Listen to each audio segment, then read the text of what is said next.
what a week it's been for the Toronto Blue Jays fan base.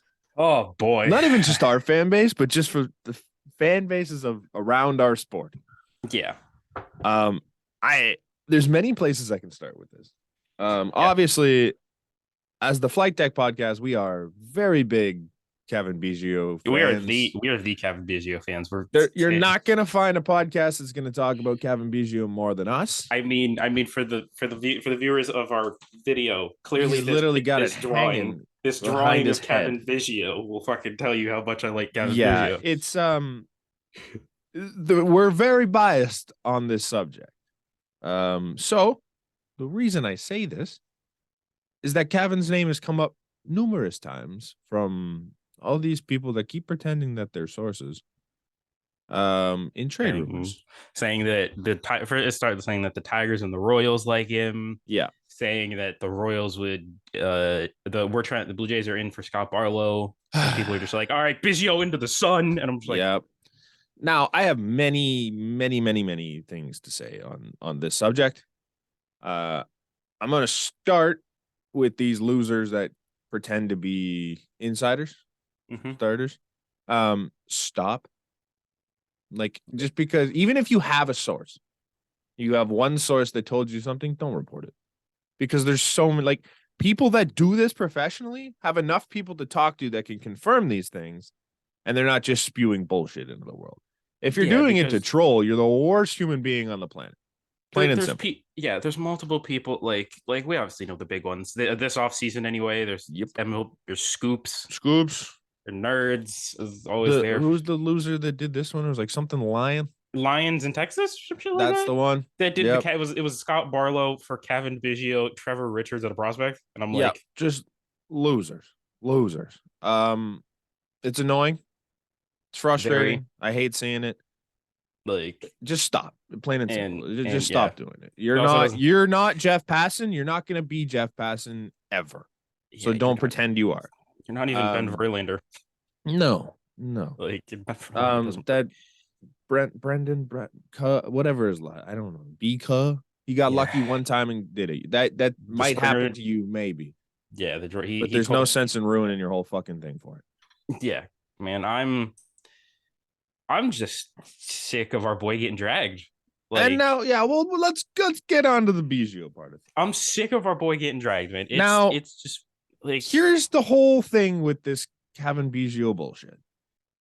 There's the side of people that are like, we should trade Kevin because he sucks. And I'm like, A, you're wrong. Your opinion sucks. I don't want to hear it. And B, if he sucks, how the hell do you think you're getting Scott Barlow for him? Like you can't be on both sides here. It's not like, let's trade Kevin for an impact reliever that's going to be in the back end of our bullpen, but Kevin Biggio is not very good, but it'll work. Don't you worry. If you think he sucks, then the Royals and Tigers probably have a whole team of guys that know he sucks. That are like no bueno. Yes. It's not a thing where you just be like, let's pawn our worst player off for their best reliever. It doesn't work like that. No. At all. On the other side of things, before you do that, according to the Biggio haters, if he sucks and we're trying to get Scott Barlow out of him, so you're saying that Kevin Biggio with 3 years of control left has the same value as Teoscar Hernandez? Literally, that was where I was going to go with this. Have one position player who is going to be traded for a reliever. We've done that trade already this year. We got rid of Teoscar for Eric Swanson.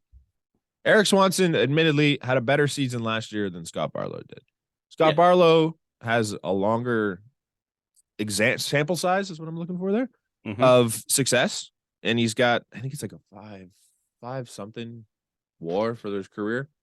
I have it written down here. Hold on. 4.8 WAR over the course of his career. If you round up and say 5 to be generous. Yeah. 239 games. He's got a 4.8 WAR. Swanson did not have that. So there's added success. So basically what you're looking at is the same type of deal for Barlow as you are for Swanson. Swanson costs us Teoscar Hernandez. Teoscar Hernandez is a 35 homer plus guy in this league. He's a Silver Slugger, multiple Silver Slugger winner. Kevin Biggio, I love the man to death. He's not a multiple Silver Slugger winner. No. He's not even a one-time Silver Slugger winner. No, he's not even an award winner ever. He's not a one-time. I mean, double A MVP. I didn't remember that. He was a double A playoff MVP. I don't even know if did he win the MVP that year. I think he was the league MVP when they won the. So double A MVP. So he has something in him. Maybe there's something there, but that is not enough to go and get Scott Barlow or even bother being a centerpiece in a Scott Barlow trade. Yeah, because it would be the equivalent. You would have to give up to get Scott Barlow like an Otto Lopez. Like, and all of the people that would be up in arms if you fucking got rid of Otto and Kevin. It doesn't make sense. But the thing that pisses me off the most is the Kevin. It's Kevin Biggio erasure. For the sake of pumping up Addison Barger and Santiago Espinal. Oh, let's stop pretending that Addison Barger is going to matter this year. Like maybe he comes up and has success, but you cannot tell me that he's going to come up and be again our starting second baseman. If he matters, this team is in a whole bigger problem than what you think it is. Like, yes, I think Addison Barger is going to be really good in this league. It's possible. Yes, he's a prospect still, so you never know. Look at Gabby Moreno. Gabby Moreno hit the shit out of everything everywhere he went. Was phenomenal. Came up here and was, let's call him average. Yeah, maybe through 25 games. It's like, yeah, small sample size, obviously, but there wasn't anything really there that you're like, oh, I see it. It wasn't, this is the best prospect we've had in ever. And it's the same thing with Bart. Barger's not even a top 10 prospect in baseball, I don't think.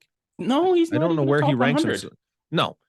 So you're telling me that this kid's just going to come out of nowhere and hit the shit of the ball in the majors, even though he's done it because he's done it in the minors? You're like, yeah, this is the year that he comes up and just out hits every second baseman that we have.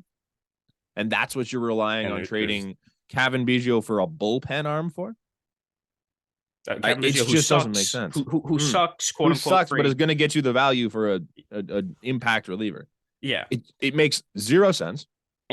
And I'm of the opinion, I've always been of the opinion, hey, Blue Jays fans, that we had more than just 2 All-Stars last year, or 3 All-Stars, sorry. Yeah. We had a man at second base who was an All-Star. Yeah, because a lot of people tend to forget that, You know what has a lot of trade value? Him being an All-Star in the previous season. Cough, cough, Santiago Espinal. Yep. Santi, I love him. It's great. He is the piece you want to trade at this point because there's a guy in Whit Merrifield that does more than him at the same side of the plate. Like the only saving grace that Santi has, like, to not get traded right now is the fact that he can play shortstop. That's yep. And one thing I need people to like actually like sit in and realize. Yeah. Santiago Espinal is not much younger than Kevin Biggio. They're the same goddamn age. I think they are the same age, aren't they? They literally look this up last week. I'm pretty sure Cavs. Yeah, we did last time. They're both about 27, 28. I think Cavs 27. I'm pretty sure Santi's 28. Both about 27, 28 years old. Like, so it's not like you're getting younger if you keep Santi. It's just Santi hasn't been around. He hasn't been a name for as long. Yeah. That's all it is. Like, I don't know, man. I don't even remember where I was going with that. Yeah. Oh, that was the other thing. Someone, I don't know who it was. Somebody posted a list of like, it was like players that can play first, second, and outfield on the 40 man. Am I frozen? Oh yeah, that. Sorry, you were just frozen for a second there. Yeah, sorry. Like, so somebody posted a list that said players on the 40 man that can. Oh, I know who it was. I'm just not gonna out them. First, second, and outfield. And I read the list. I'm like, cool. None of them can do all 3, and there's 2 that can do 2 of them. Yeah, and so what are we doing here? Yeah, and love, like, a lot of people tend to be like, Espinal is the superior defender. No, he's good. He's better. Outs. He had 9 outs above average in like 600 more innings than it took Kevin Biggio to get 7.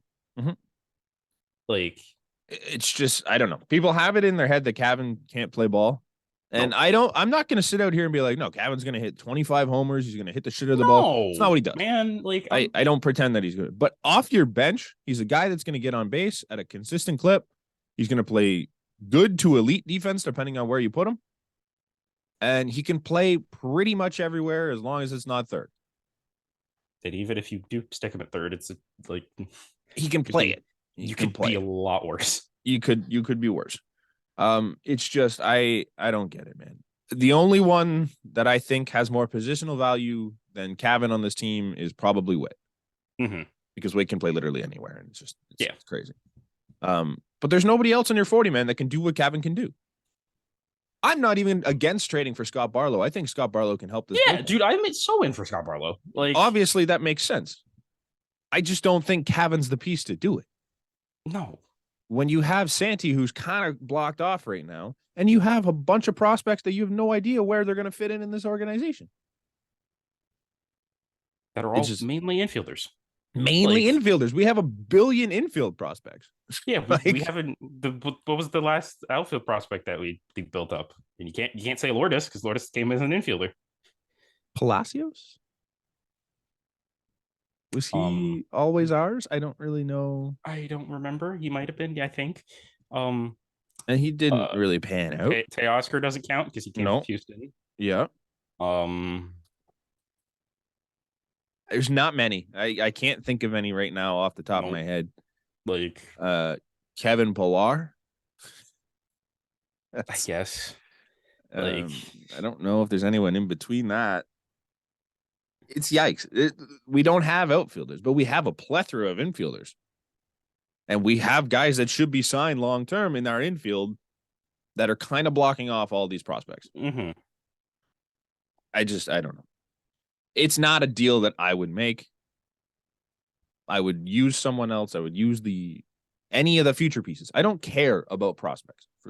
Yes, some of these guys could come up and be great. Some of these guys could come up and be great for other teams. I don't really care. Prospects are prospects for a reason. Your team is young enough that you're going to be good for a long time with the current roster that you have. Yes. You don't necessarily need to keep every single prospect so that we can try and see if they maybe fit into this one. Keep a few, sure. But you don't need to keep all of them. You have a young enough squad. You're going to be good. It's dumb. I don't like the entire conversation. I don't know where people are coming from. And it's just all frustrating. And I've kind of held off on saying things about it. But yeah, that is my opinion on this ridiculous conversation surrounding Cavan Biggio. If he goes, he goes. It's going to suck for us. It's going to suck because I'm going to have to watch Royals and Tigers games to freaking watch my favorite player in baseball. But, we move. Yep. The poor guy. Off. Imagine getting shipped to fucking Detroit or Kansas. Hey, if I'm the thing is, if he gets traded, he gets traded. Just can you not be to those teams, please? Yeah. Get him a chance on a team that has decent aspirations. I think Twitter should have a report feature for people that are fake insiders. I mean, it's just if you get it wrong, you're done. You're done. That's it. Plain and simple. You get 2 strikes because everybody else fucks up once. If you get two in a row, if twice in a row you report something that isn't true and you're an unverified user, not Twitter Blue verified, unverified, you get 2 strikes in a row, then you're done. You never get to tweet again. You never get to make another account again. You're just blocked from making accounts. Your IP address says no. I think it's worth it. Jays were on the winter tour this past week. Continuing. Yes, right. Sorry, they were on it the last time we were here, but they were in Vancouver. They've been doing it. Yeah. They essentially, yes. Essentially, the same group came to Toronto with the additions of Kiermaier and Bassett, as opposed to wasn't Bassett in Vancouver? I don't. Maybe not because I know it was Simber, Meza, Romano, Espinal, Jansen. You're right. And I think this one was Espinal, Vlad, Kiermaier. I think it literally just you take out Danny Jansen, Tim Meza, and Simber, and then put Vlad, Bassett, Kiermaier. Right. Vlad is the key one to note there. Because here we are, 1 week after the last time we talked about. Frank Belt said, to quote, "We're doing it again." We are back at it. This one, you know what? I don't blame Vladdy. I'm just so it's just funny, man. If you didn't see it, which you definitely did because it was everywhere and people made sure that you saw it. The Jays went to school. That's the best way to put it. They were in the gym doing some kid interviews with some kids. They were doing the okay Blue Jay stuff. None of them are Kiermaier very and good at other than Kiermaier and Bassett, especially. Oh boy. Adam Simber's got that thing down. So Well, yeah, shout out Adam Simber. He could probably be on J Force once he retires. That was great. Kevin Kiermaier needs a little bit of work. I mean, Vladdy doesn't know any of the before the double clap and stuff. None of them knew the rest of it. I mean, I don't either. So Adam Simber crushed it. He's got the whole thing there, and he did this part. And I'm like, hey, you know what? Adam Simber watches. He knows what he's doing. He's got dancing background. He's in the bullpen. What else can he do? Yeah, that's true. That's true. So that all happened. Super fun. Cool stuff for the kids. Great experience, I'm assuming. Then they opened it up to questions from what, 8-9-year-olds? At most, it was 11-year-olds, man. Yeah. So these are children who aren't really trained to ask questions that are the right questions to ask. And naturally, one kid goes, "What was the easiest team to play this year?" Now, we all know Vlad is this pretty smart guy. We know that elite troll. We know that the Boston Red Sox went a whopping 3-16 against our Toronto Blue Jays this year, and Vlad obviously knows that too. Vlad knows that he played the A's and the Reds and the Cubs. Obviously the Red Sox. There's a lot of teams that we played this year that just were not very good teams. But Vlad said the magical 2 syllables. Jamie Campbell throws it over and he goes, "Oh, what?" Because he was moderating the whole thing and he just repeated the questions as I've been told. And he goes, "Whoa, what was the easiest team you played this year?" And you kind of see everybody else sitting there and they're like, "I'm not doing this. This is." And then Vlad immediately jumps up, like, and then you hear Jamie Campbell go, "Oh, Vlad wants this one." And you cut to Vlad and he goes, "The Yankees." And I'm like, oh no. Oh boy. Because shout out to Vlad. I love it. That's fantastic stuff. But we've seen the Yankees flip out over him going, "This is my house," which is literally true. And saying this last year's the trailer, this year's the movie.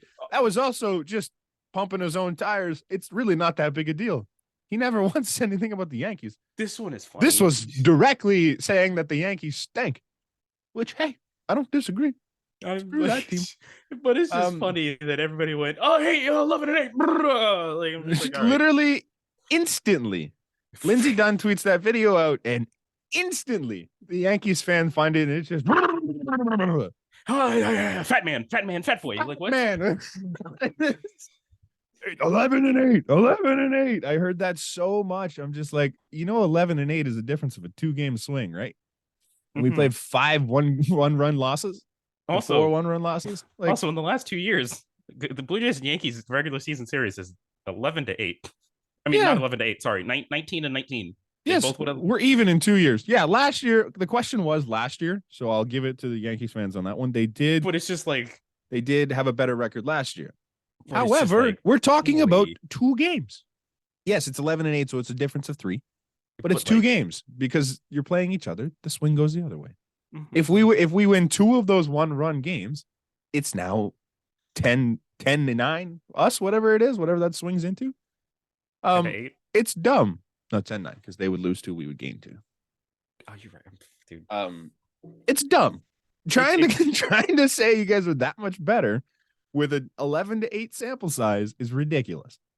Absolutely ridiculous. Also, Vlad's numbers against the Yankees in the last 2 years, phenomenal. He's like a 280 hitter with like 20-something homers in like 30 games. What is that, 38 games? 19 and 19? He's got like 22 homers, like 30-something RBIs. Like, he crushes the Yankees.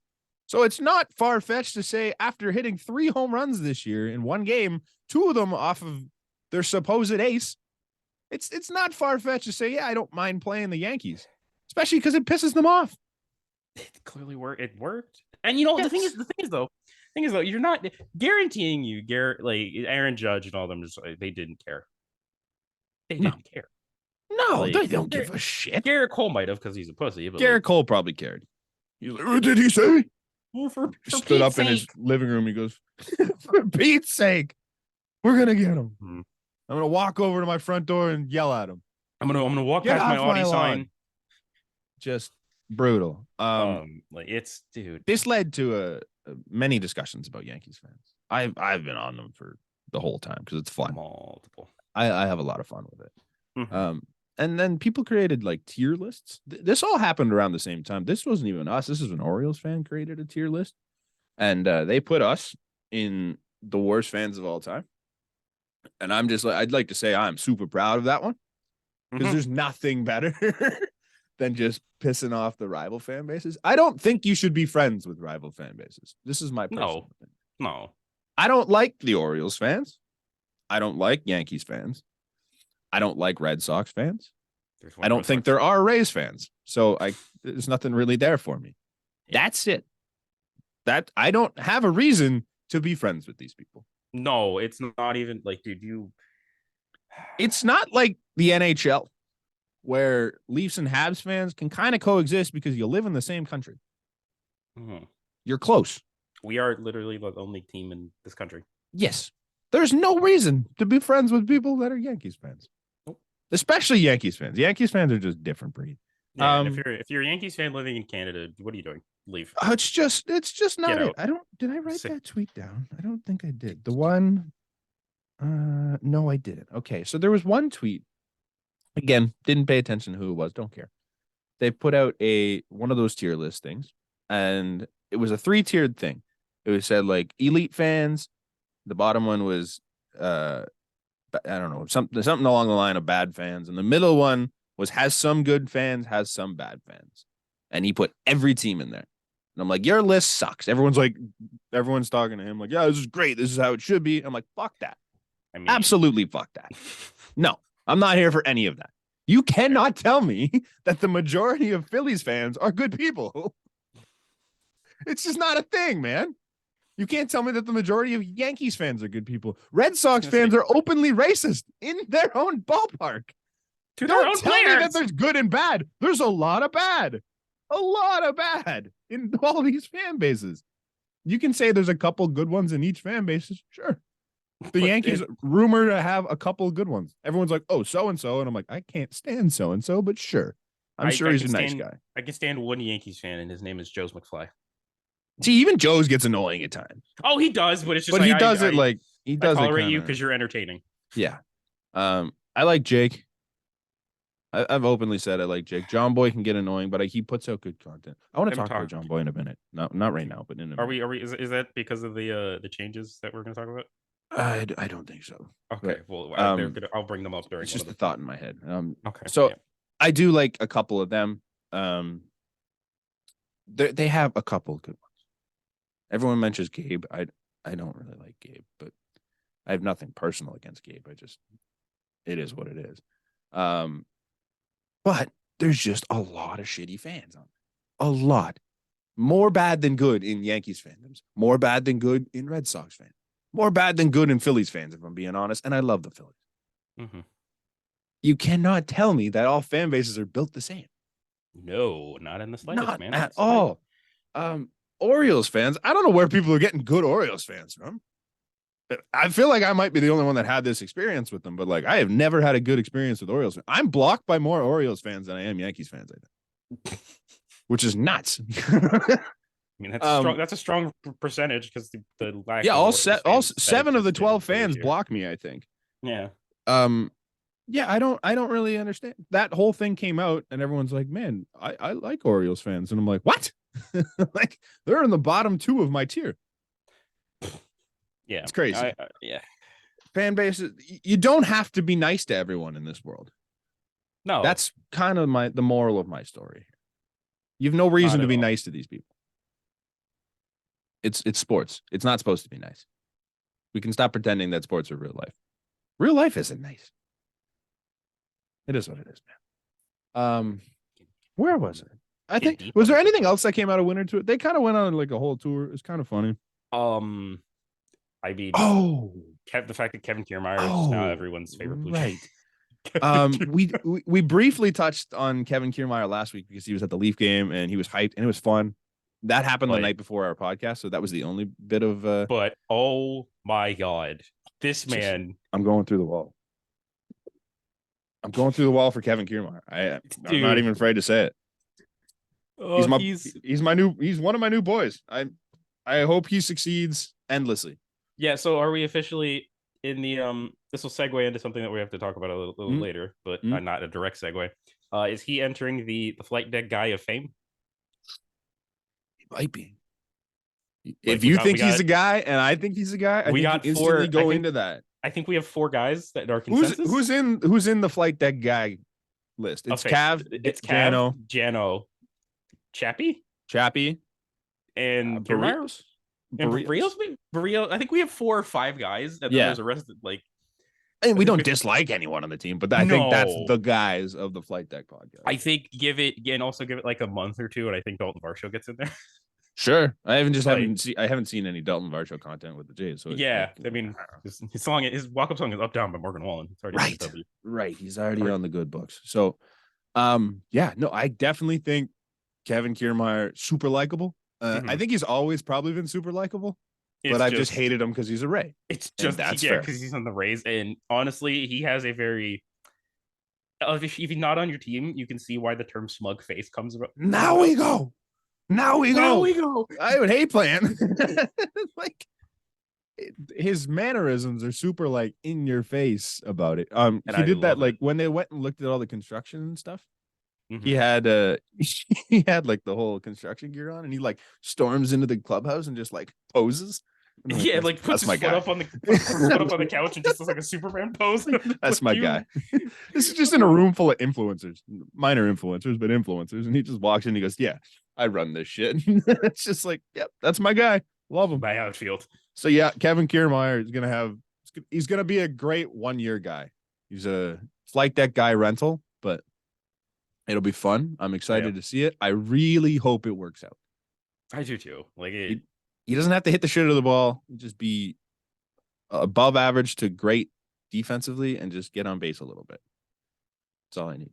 And just keep bringing those vibes. It's fun.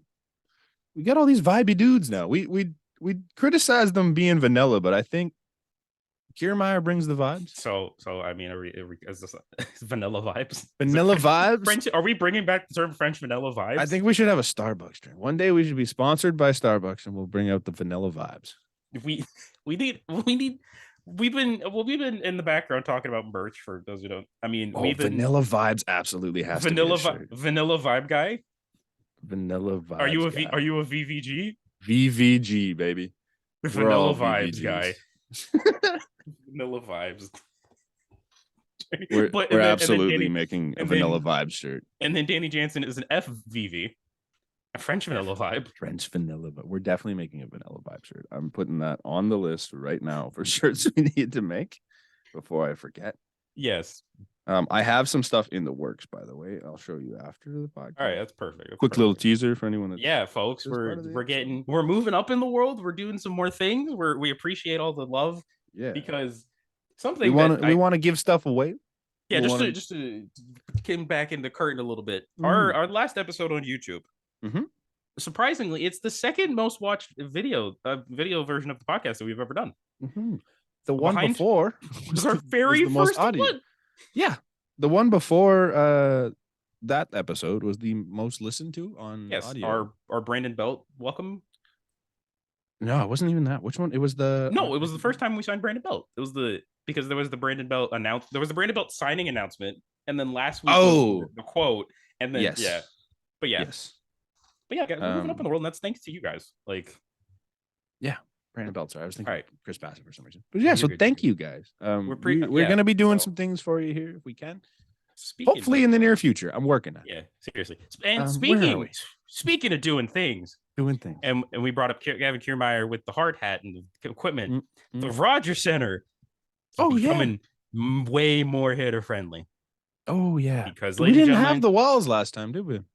No, because they have announced the dimensions going forward. There's new dimensions.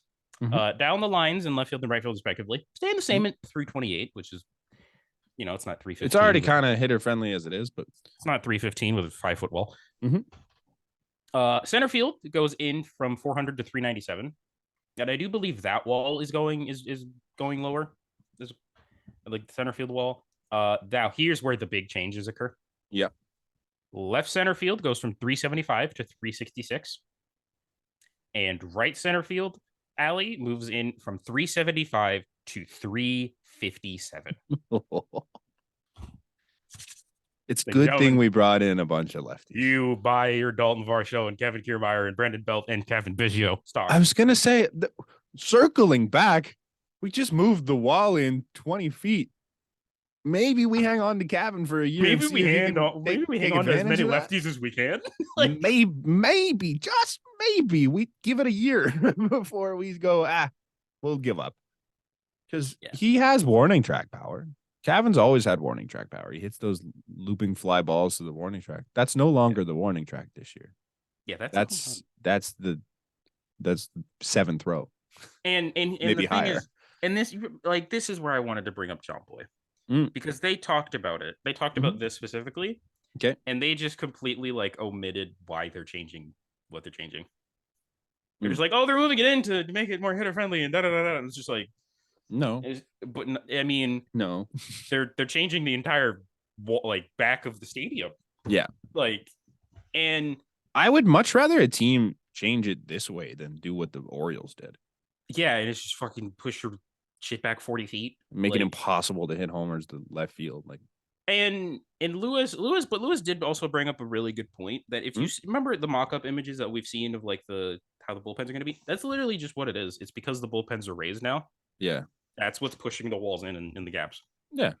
Yeah, so, I don't know, man.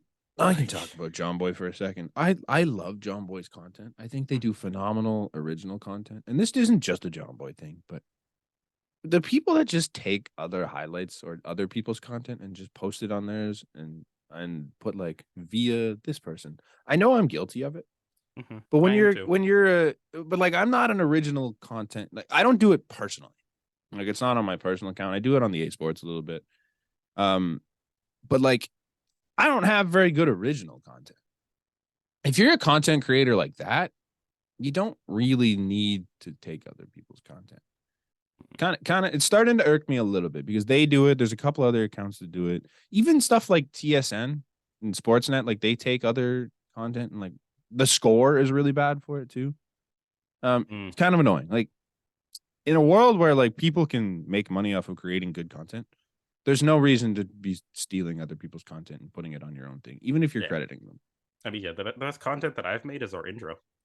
That's fine though. I think using clips and stuff from games, I don't have an issue with that. That's fine because it's just out there in the world.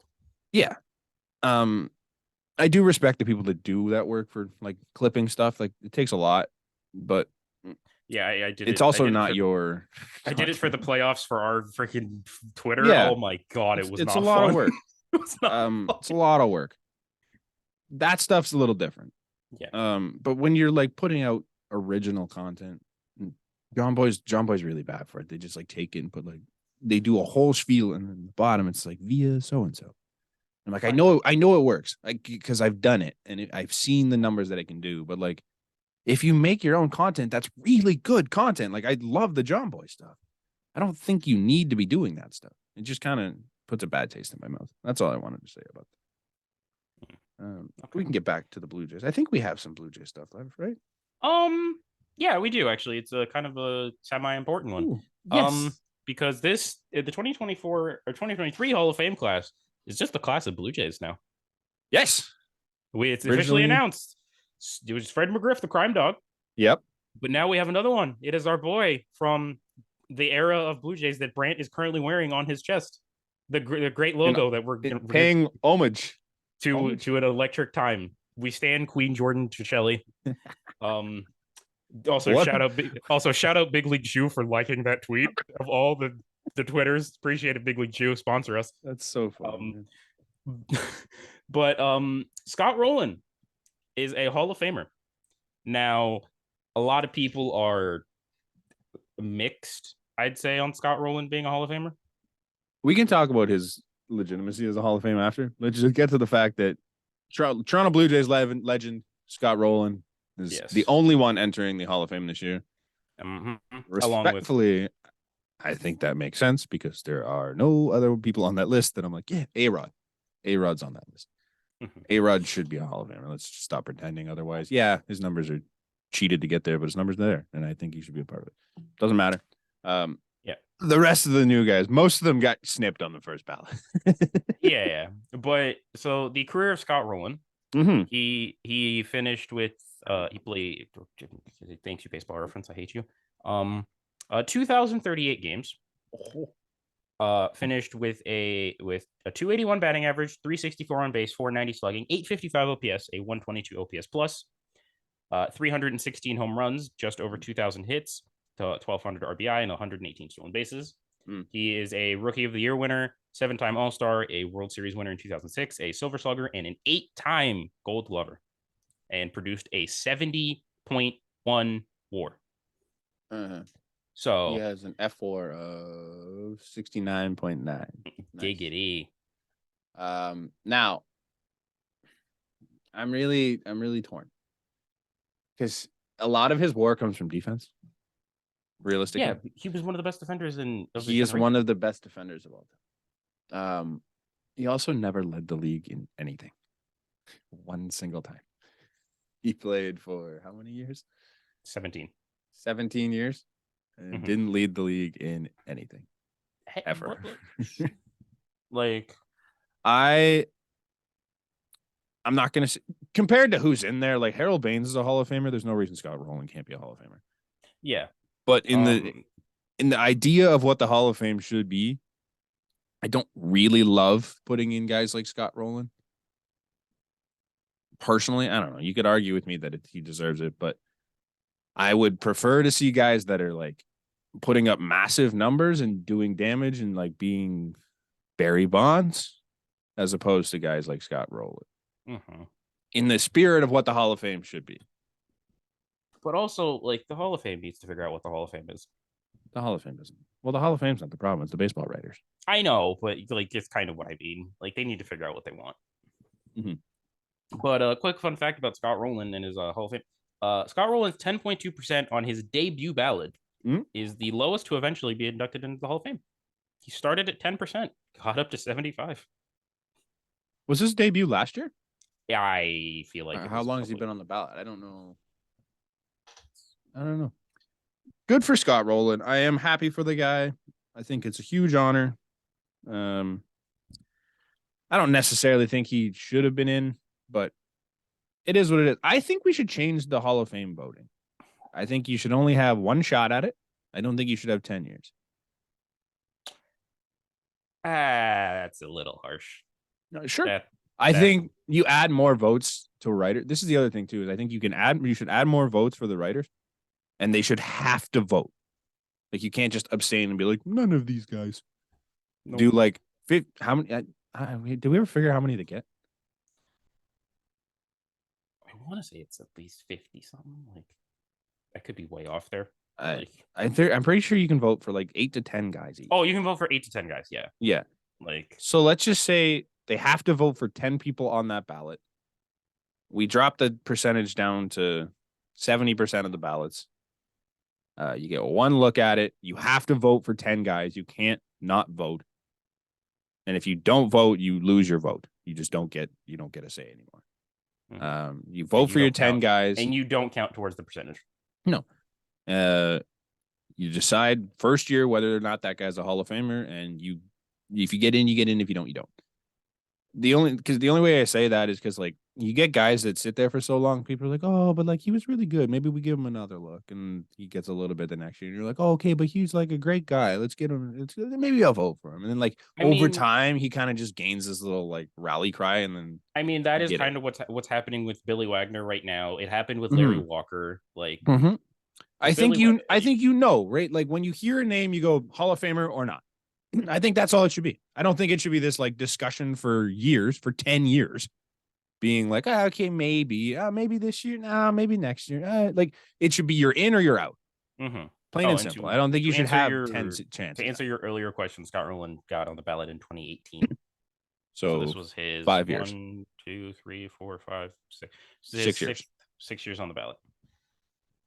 So it took 6 years to be like, maybe he is. And like on the first ballot, he was not close. I don't like that. I think if we're talking Hall of Fame, like, are you in or are you not? I don't think you should have 10 shots of getting in. Now, I think it should be more prestigious. Yeah. Now, speaking of next ballot, Hmm? there is a lot of It's great. players that we will know. And I Yes. feel like, and I've read this list, and I think there's genuinely 3 or 4 Hall of Famers on that list. You think? I think. I'm super torn on a bunch of them. So, among the first time eligible players in the Hall of Fame class of 2024, Jose Bautista. No, just gonna say that flat out. Yeah, Adrian Beltre. Yes. Before we get any further, I think Jose Bautista has the best peak of anyone on this list. It's the best 5 to 6. Yeah, the best 5 to 6 years. The best peak. The best 5 to 6 year peak. You keep going with the list. I'll pull up him and Beltre because I think those are the only two. So Jose Bautista, Adrian Beltre, Big Sexy Bartolo Colon, Adrian Gonzalez, Matt Holliday, Jim Johnson, Victor Martinez, Joe Mauer, Brandon Phillips, Jose Reyes, James Shields, Chase Utley, David Wright, and Brad Ziegler. A couple of these people are not like the others, but but yeah, of all the people on that list, I genuinely do think there's at least 3 to 4 Hall of Famers on that there. Yeah. I think Adrian Beltre is one of them. Beltre is a guarantee. I think might be first ballot. I think Joe Mauer is a guarantee. You think Joe Mauer is a guarantee? I think Joe Mauer is a guaranteed Hall of Famer. I don't think he's a guarantee, but we'll get to that. I think, unfortunately, as much as I don't like him personally, I think Chase Utley is a Hall of Famer. See, I hear that too, but I don't. Chase Utley's a Hall of Famer, and underrated Victor Martinez. I like V-Mart. Like, I think it's not a bad pick. Okay, so let's say, for argument's sake, Adrian Beltre's best season was 2012. Actually, you know what? I think that's perfect because I think Bautista's was also 2012. Sorry, I'm not speaking into this mic. You're good. I mean, was it 20? Wasn't his 50 home runs in 2010? It was 2010 was 54 home runs, but 2011 he had 43. He had a WRC plus of 180. Jesus. Yeah, he hit 302, 447, 608. So that's what 1,055. That's so stupid. Yeah. 1.055. What do you go? OPS or OPS? 8.1 WAR. Adrian Beltre. Let me get back to 2012 here. His best season, he hit 321, 359, 561. That's a 920 OPS. Good for a 142 OPS plus, or sorry, WRC plus. 6.3 WAR. His best WAR was actually, sorry, that wasn't his best season. Best season was 20, whatever this one is. I just saw this one now. 04. 04, he hit 334, 388, 629, which is like a 1.1. I don't know. Yeah. 161 WRC plus, 9.7 WAR. So, like, realistically, super similar peaks, if anything. Beltre had a better WAR because he plays. Beltre had just more all of the longevity. And then, Beltre's career numbers are obviously way better. But yeah, in terms of that list, I think Bautista has the best 3-year peak of anyone on that list. But yeah, in terms of deservedness, I would like to throw David Wright in the mix. But his injuries just killed him. Yeah. But I don't think that's fair. I think when he played, he was among the best in the league, and he played on a dog shit Mets team. Yeah. Dog shit. They were never good. To answer your question on Joe Mauer, because I had to look this up because I haven't looked up his numbers, so Joe Mauer, he played in 1,858 games in 15 years, finished with 306 career batting average, 388 on base, 439 slugging, 827 OPS, 124 OPS plus, 143 home runs, 923 RBIs. But when I say MVP, 6-time All-Star, 3-time Gold Glove, 5-time Silver Slugger, and 3-time batting champion. He's a guy to me that, like, his peak carries his entire career. Looking at it, his 2009 is one of the most underratedly great seasons I've ever seen. It's the best season by a catcher ever.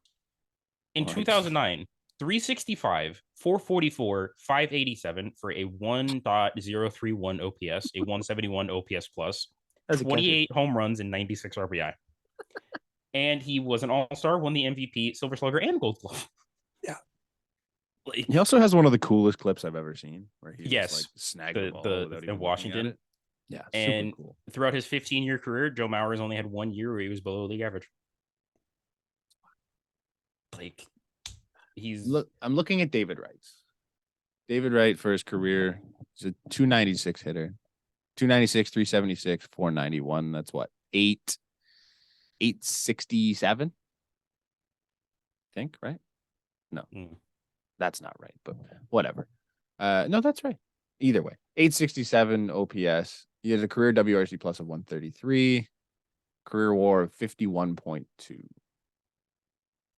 All right, I'm taking my name out of the David Wright sweepstakes because I'm questioning Scott Rowland getting in, and Scott Rowland had a WAR that was 18 better than Belcher than Wright, and I don't have him up on Baseball Reference, so it doesn't say how many years he played, but 1, 2, 3, 4, 5, 6, 7, 8, 9, 10, 11, 12, 13, 14. We'll call it 13. Yeah. We'll call it 11 because the last 3 seasons he didn't really play. He played 38, 37, and 2 games.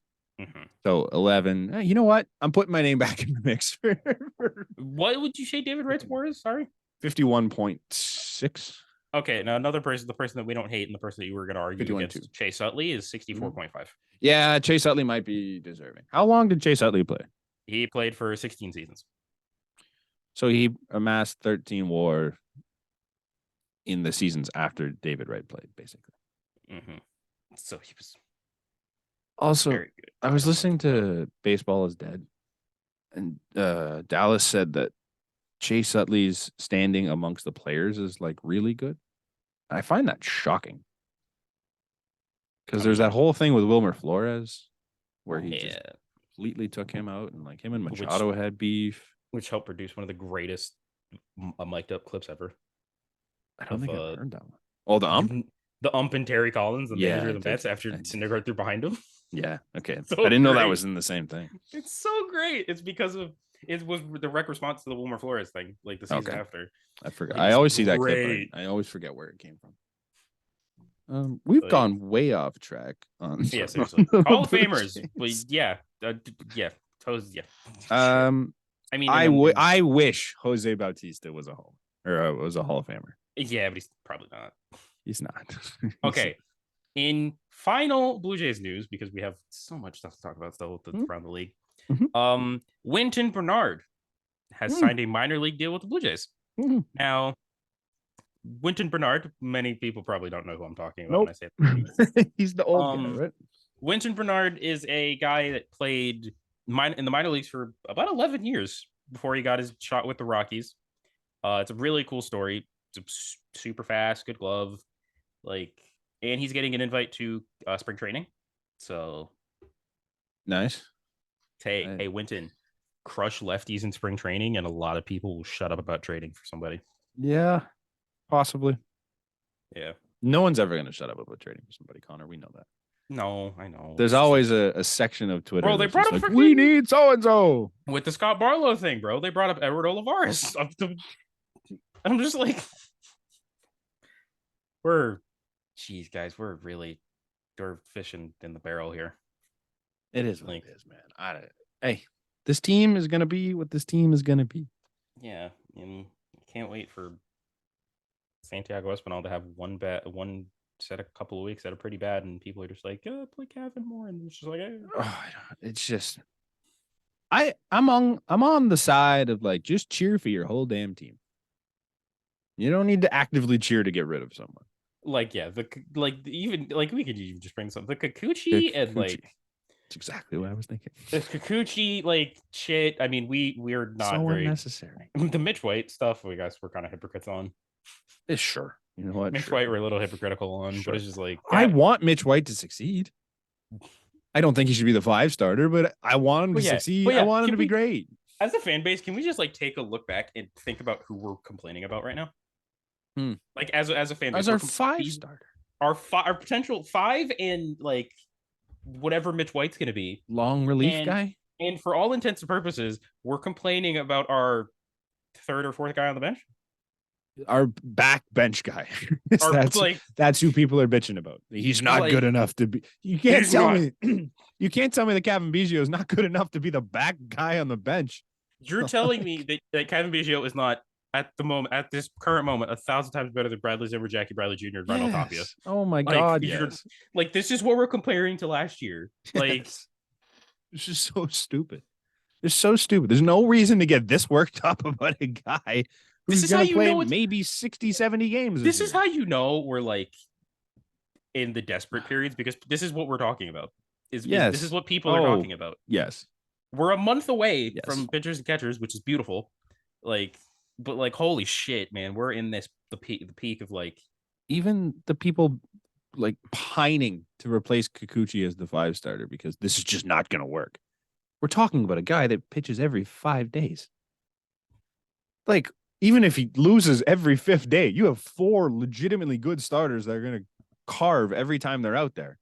Maybe not Barrios, but most of the time he's out there. Carve enough of the time when they're carve most of the time, and 3 of them are probably going to carve every time. Who cares if your 5-starter isn't an ace? Would it be nice? Sure. Is it a worry? Not really. Mm-hmm. The depth behind him is scary. You could add depth behind Kikuchi, but I'm not actively looking to replace Kikuchi right now because it's not important. It's a 5-starter. Mm-hmm. Come playoff time, you're never going to see Yusei Kikuchi start a game again. Maybe he comes out of the pen because he can hum him 98, but Big Daddy he's never going to start again. Yeah. It's just such a dumb argument. And I don't know, man. I don't like their fan base sometimes, man. Oh, sometimes it can get real frustrating. Other times when we do the same thing with the jerseys, shout out to Jordan for bringing back up. I know we already mentioned it, but I've tweeted this out too. I love that once every couple months, somebody mentions the jerseys or the logos, and it always ends up with the same argument of people just being like, "Oh, the blacks are the worst. No, the blacks are the best. Oh, they suck." Brant. Oh my God. Brant, out of context, holy shit, what you just said sounds terrible.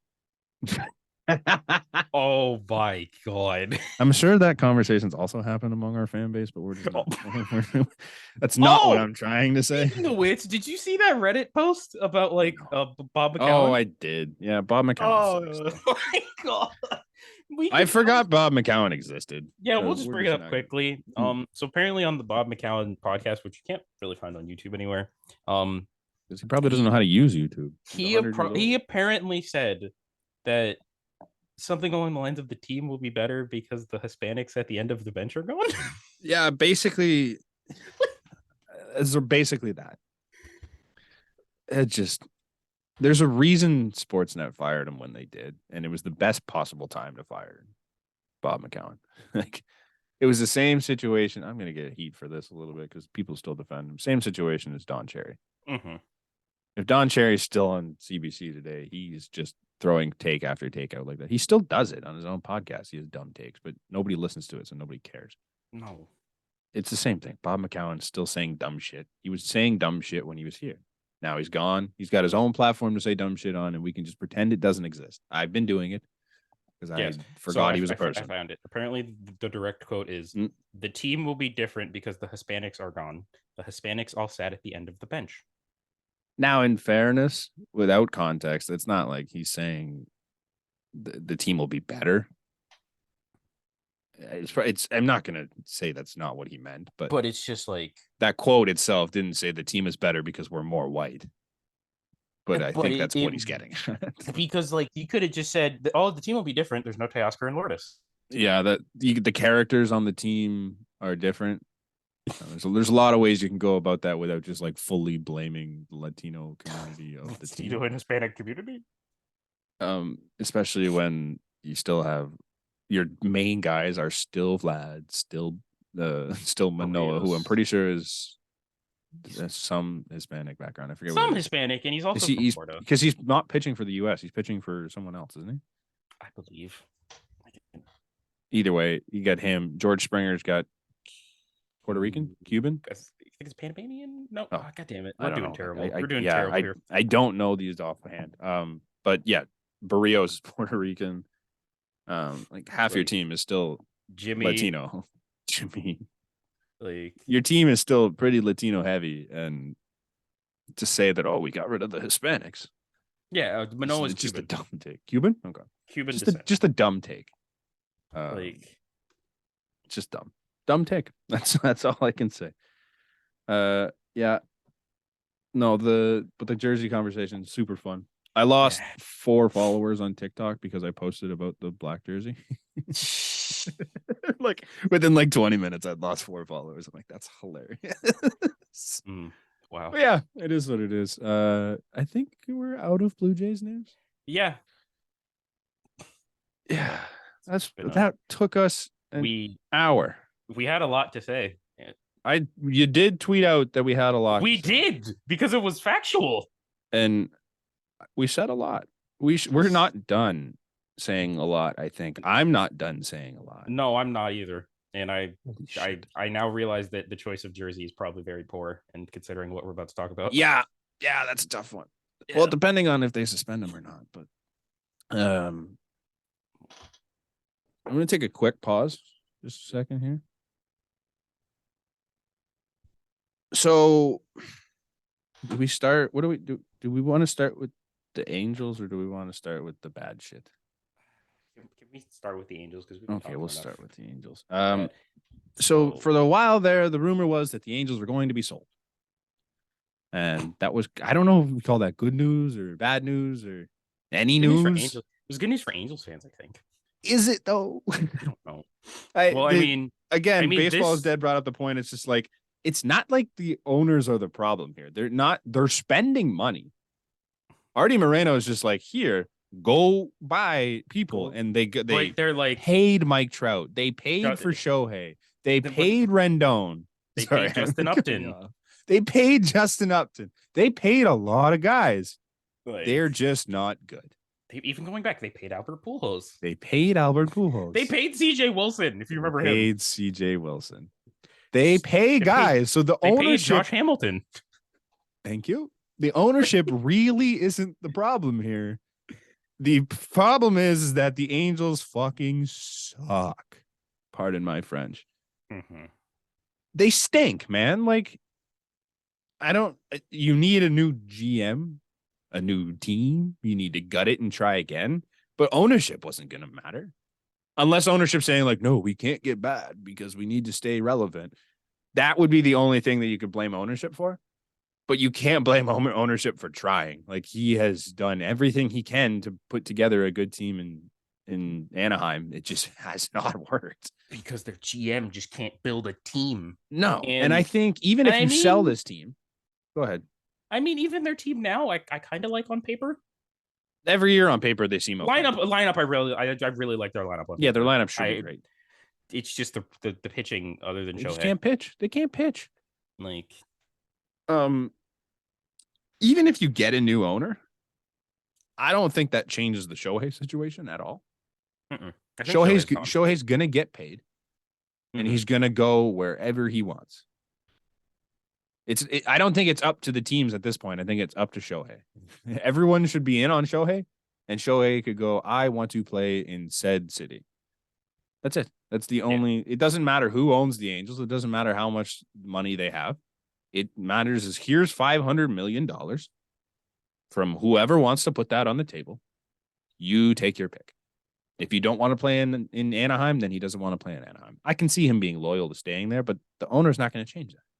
Artie Moreno's going to pay him the money he wants if he's there. The new owner would have paid him the money he wants if he's there. It's not a matter of the money being there. It was there regardless of who the owner is. It's just a matter of whether Shohei thinks it's worth staying or not. And I can't see anything that's happened so far that would indicate that Shohei would want to stay. The team sucks. Why would you want to stay there? Because I don't even know. There's no good reason. You can go ahead and try. There's no good reason to stay man. There. Oh my God, they're gonna finish at best third place in that division this year. Yeah, at best. Like, yeah. So Yeah, I guess. Yep. Yeah, They're bad, Angels, man.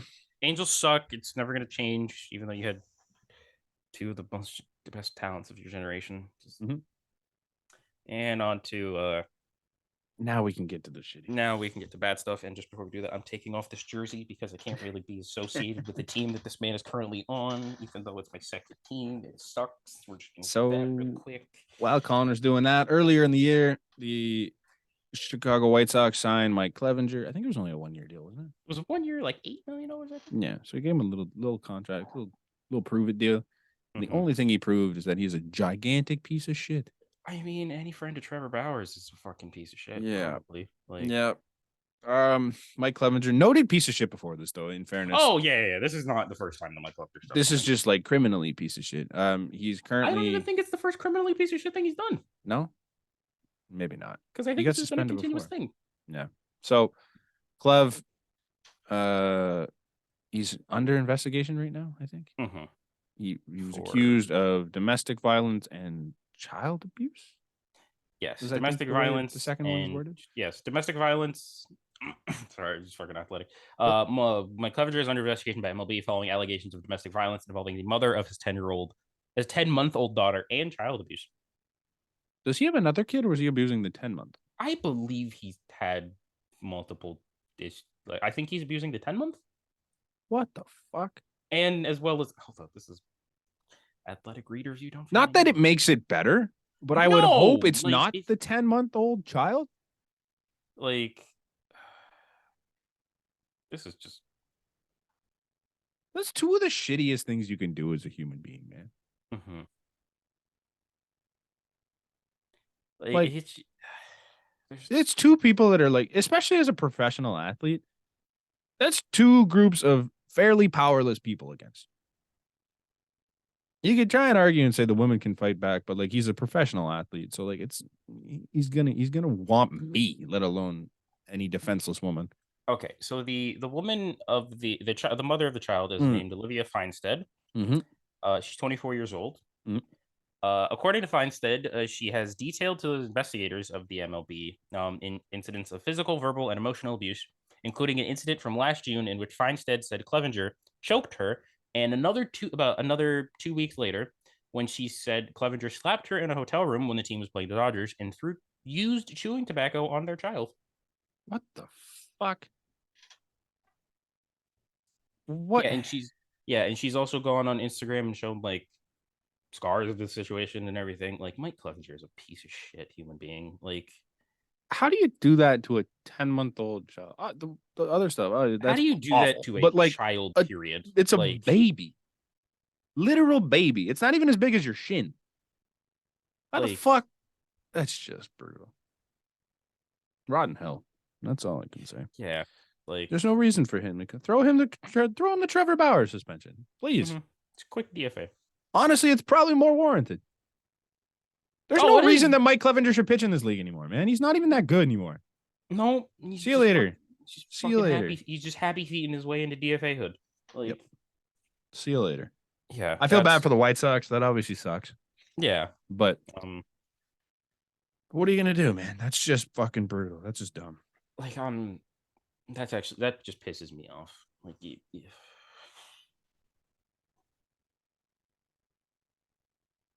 oh well. We hope justice gets served. Yep. I hope the league does the same thing they did with Bauer. The club's earned it, plain and simple. Let's move on. We don't need to dwell on the piece of shit. So now we get to talk about moves. Yeah, we made some moves. Now, in the most interesting move, I'd say, the Minnesota Twins and the Miami Marlins made a trade. I'm tongue-tied sometimes. That's a lot of M's. I'll give it to you. Yeah.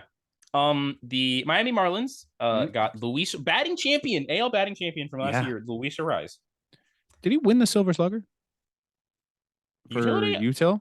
I'm assuming. I think unless they gave it to like Shohei, because apparently that was a thing that Shohei was a util. Oh, that's right. Because he pitched in DH.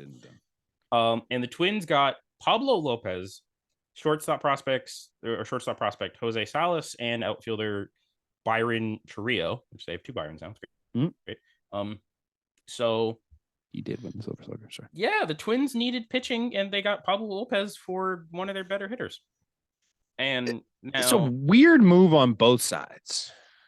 I don't think it's a weird one necessarily for the Twins. No, because they got the pitching, they got prospects out of it too, which is surprising as hell.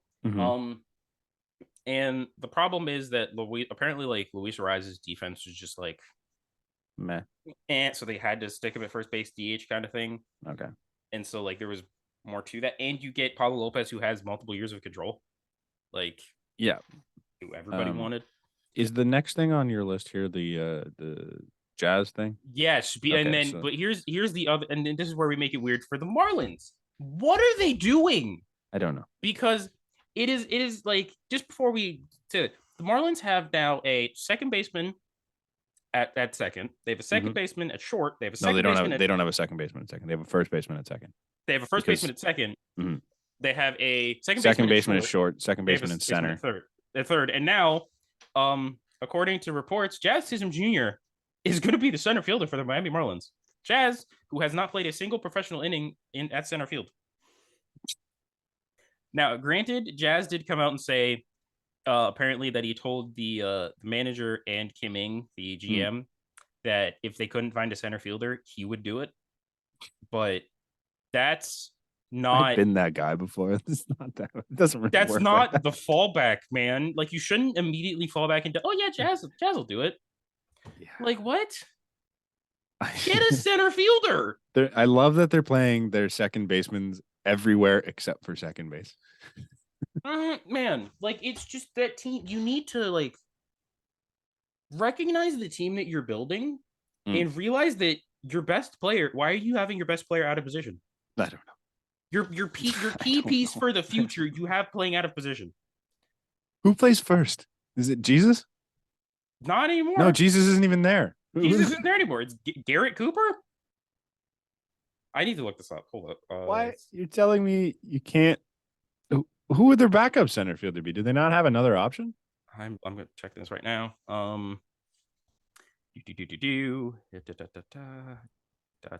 Okay, so as it sits today, their lineup is Luis Arraez at second, Gene Segura at third, Jazz Chisholm in center, Garrett Cooper at first.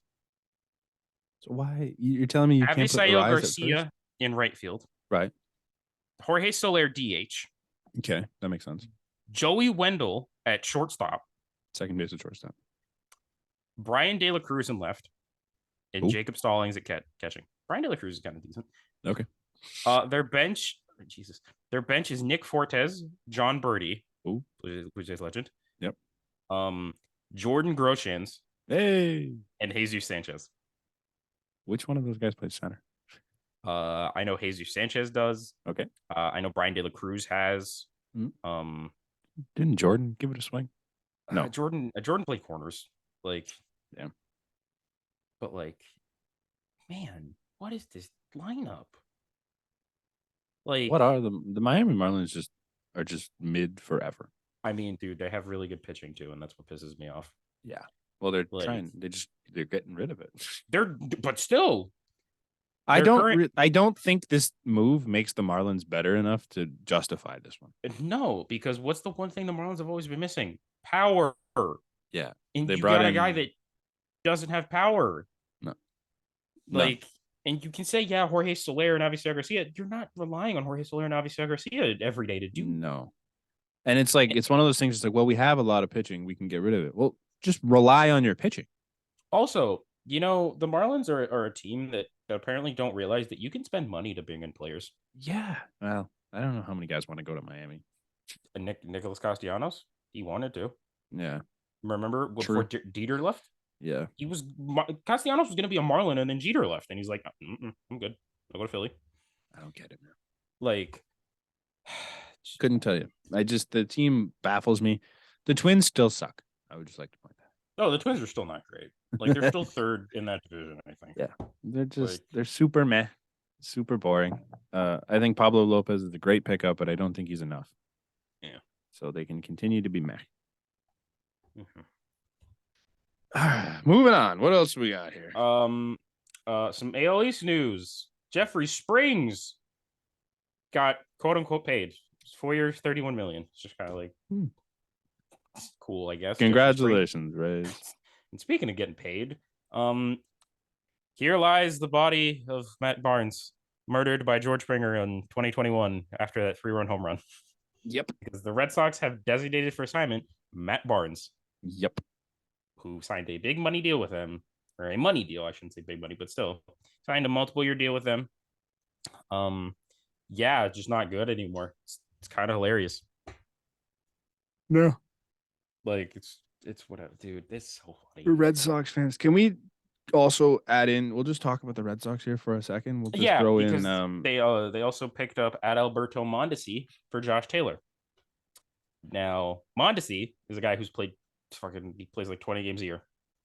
Never healthy. Nope. That's the big move that Red Sox fans are also getting super delusional about all of a sudden. Mm-hmm. No. Some reason, this is going way back to our fan conversation. Some reason Red Sox fans now think they matter. The Red Sox fans think Masataka Yoshida is a 6-WAR player. Oh my! They think he's like a 10-WAR guy, dude. All of a sudden they think they're going to be better than us. They're going to be better than the Orioles and the Rays.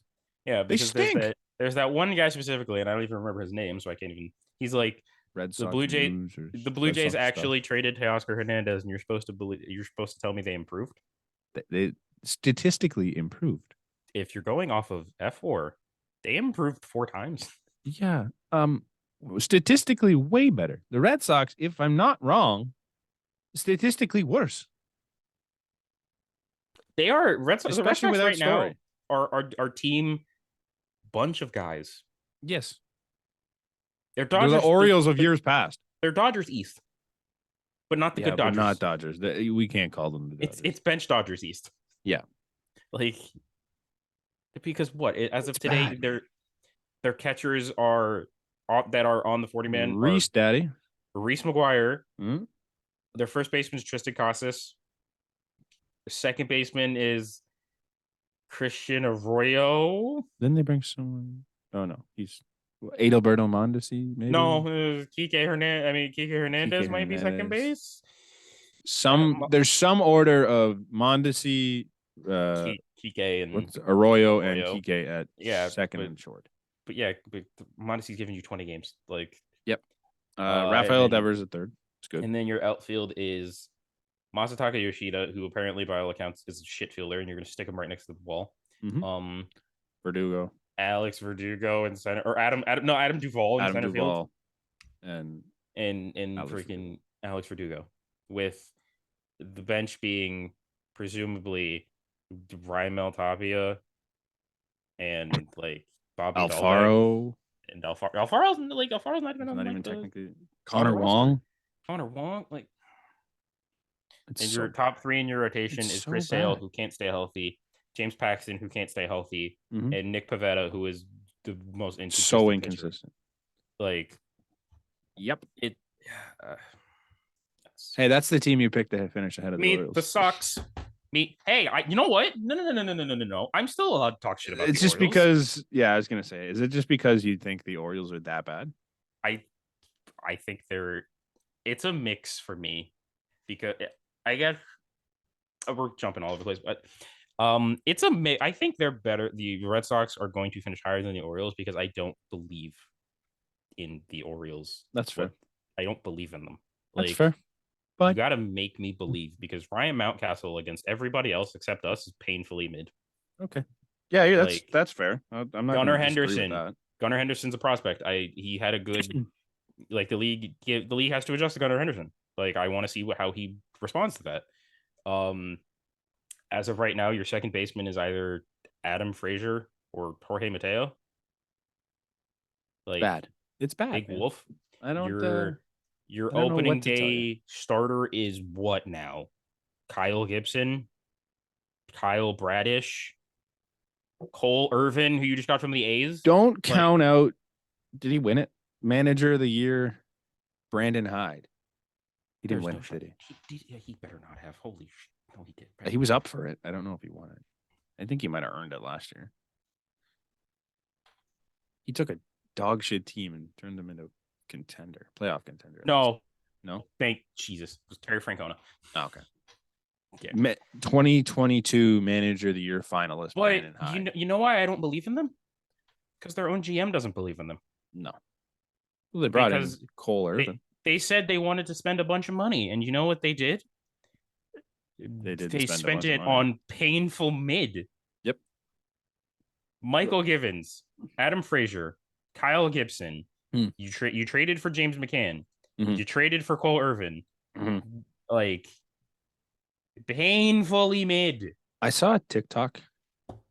It was like grading the off seasons of AL East teams, and so they gave the Yankees an A- because they re-signed Judge and Rizzo and brought back Canley and Rodon. So they gave him an like A-. B plus, A-. No, they didn't bring anyone in. I mean, it's the same damn team. I mean, they still have the shortstop dilemma. They still have Donaldson. They didn't improve. Aaron Hicks is their left fielder by all accounts. They very narrowly improved, if anything, because of Rodon. So they gave them an A-. They gave the Orioles like a B+ because they signed a billion guys that don't matter. I think the Rays got like a D or something. The Jays got a C-, because according to this guy, the moves they made they didn't really matter, and they lost too much. They lost guys, and the moves they made didn't improve. Now, I think this is like the storyline around, like outside of the Blue Jays market, is that they didn't improve. Is that they got worse. Again. Is that somehow they got worse, and I think every other team in the AL East believes that. Meanwhile, you got the Orioles that just did nothing. The Yankees, who realistically, other than Rodon, did nothing. The Rays did literally nothing. And the Red Sox, who just brought in a bunch of shit. Just brought in a bunch of dudes that do stuff. Just guy 1 through 6 is who they brought in. And you're going to tell me the Jays are the team that didn't get any better. The Jays got significantly better defensively, which was a problem. And I would say they improved their bullpen. What are we doing here? And the rotation. They improved the rotation, for God's sakes. I hate it. So dumb.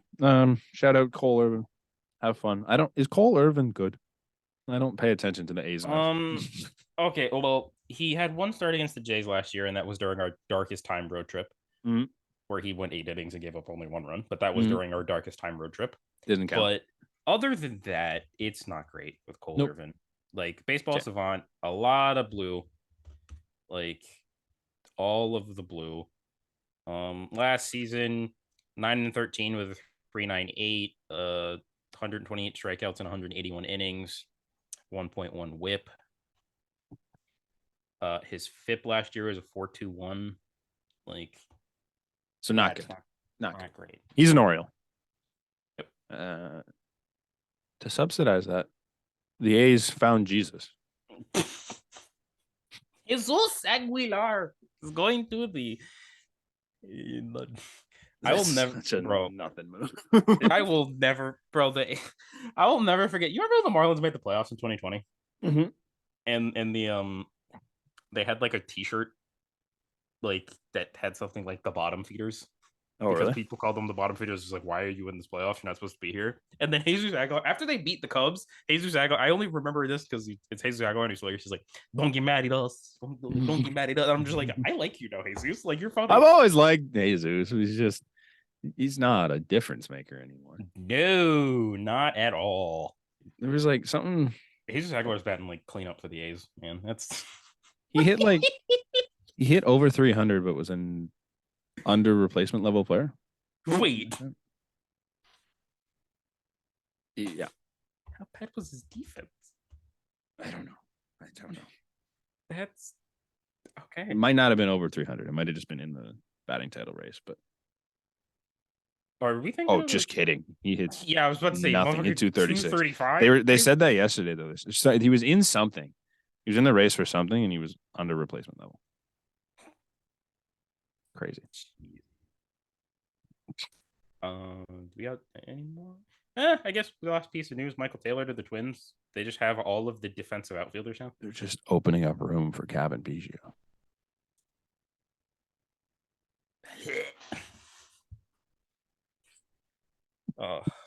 They got rid of their shortstop and their center fielder. Bro. Like, I know a guy that can do this. I know a guy that can play. You know what? No, Bobby Wood Jr. is going to play short. I know a guy that can play third base for you if we can get Scott Barlow. Former All-Star. What was Adalberto Mondesi supposed to play? Second? Short. He's a shortstop. What about Witt? He was the third baseman last year. Was he? Wow, Yeah. that's bad. Okay, well, never mind then. I was going to say they got rid of a second baseman to bring in Cav, and they got rid of their center fielder because Cav can also do it if they need him to. Oh. But they did get rid of their shortstop, and there's a guy on our team that does play shortstop that you can trade. Yeah. He's a primary second baseman, but if you need a shortstop and you want to give us Scott Barlow, you could do that. Apparently Gold Glove level. He was an all-star. Golden Glove level defender, all-star caliber guy. Solid right-handed bat. Yeah. I would say middle of the lineup bat. Mm-hmm. He went on a power streak last year. He's got it in him. Yeah. He hit it off good players too. He did. Justin Verlander. Yeah. Hey, don't sleep on him. I think we're good, right? I think that's it. All right.